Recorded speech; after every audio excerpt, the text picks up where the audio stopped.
यक्ष विचारतो की किम नु हित्वा प्रियो भवेत. म्हणजे काय सोडलं की आपण प्रिय होतो. काय बरं सोडायला पाहिजे?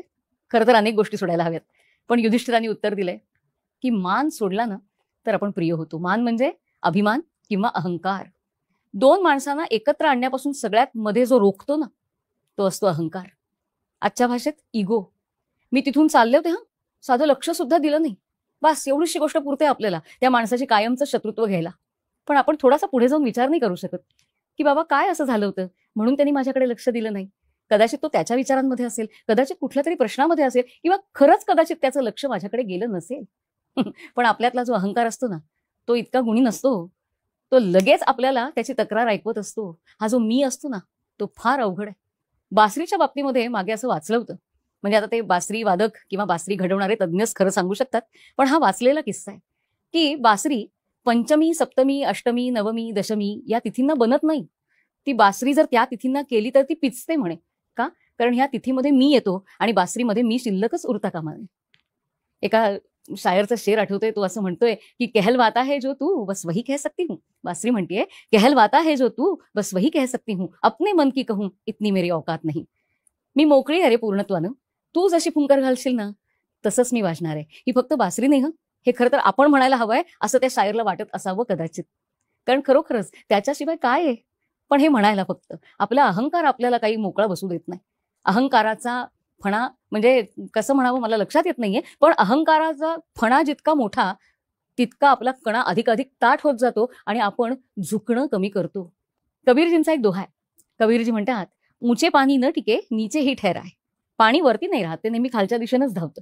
ऊंचे पाणी न टिके नीचे ही ठहराय, नीचा हो सो भर पिवे ऊंचा प्यासा जाय. कबीरजी म्हणतात की पाणी नेहमी खालच्याच दिशेला वाहतो. तुम्हाला पाणी प्यायचं असेल ना तर झुकावं लागतं. नीचा हो सो भर पिवे. तुम्ही म्हणालात नाही मी असंच राहणार तर ते म्हणतील जा तहानलेलीच. नीचा हो सो भर पिवे ऊंचा प्यासा जाय. झुकणं फार गरजेचं असतं आणि तेच युधिष्ठिर आपल्याला सांगतोय. मान थोडासा कमी करा, अभिमान थोडासा कमी करा, अहंकार थोडासा कमी करा, थोडं झुकायला शिका.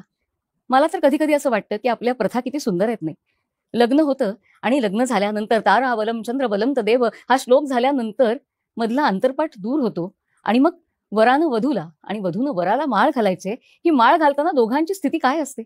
माळ घालताना समजा वर वधूला माळ घालतोय तर वधूनी थोडं झुकायचं असतं आणि वधू वराला माळ घालते तेव्हा वर उंच असतं तरी सुद्धा त्यांना झुकायचं असतं. मला वाटतं संसाराच्या पहिल्या पावलातच आपली ही प्रथा आपल्याला हे शिकवते की ताठ मानेनं जरूर जगावं पण घरामध्ये मात्र थोडंसं झुकायला शिकावं. कारण जोपर्यंत आपण झुकत नाही, समोरच्याचं मन पाहायला शिकत नाही, तोपर्यंत आपला विकास होऊ शकत नाही. एकमेकांच्या साथीनंच पुढे जायचं असतं. कारण आपण एकटे ह्या जगात जगू शकत नाही.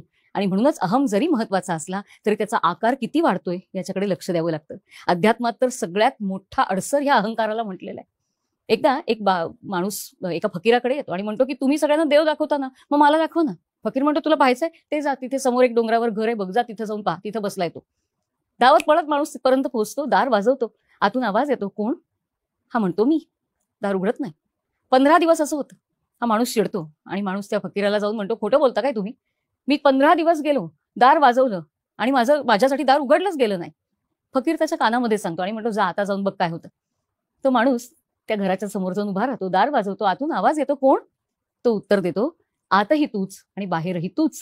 त्या क्षणी दरवाजा उघडतो. ज्या क्षणी मी सुटतो त्या क्षणी तो भेटतो. काय छान म्हटलंय ना कबीरांनी.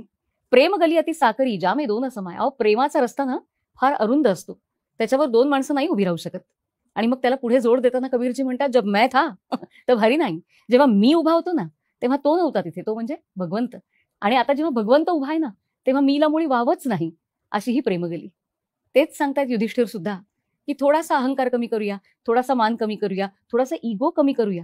त्यानं काहीही नुकसान होणार नाही. उलट आपलं जगणं सुकर होईल. फक्त आपल्यासाठी नाही तर इतरांसाठी सुद्धा.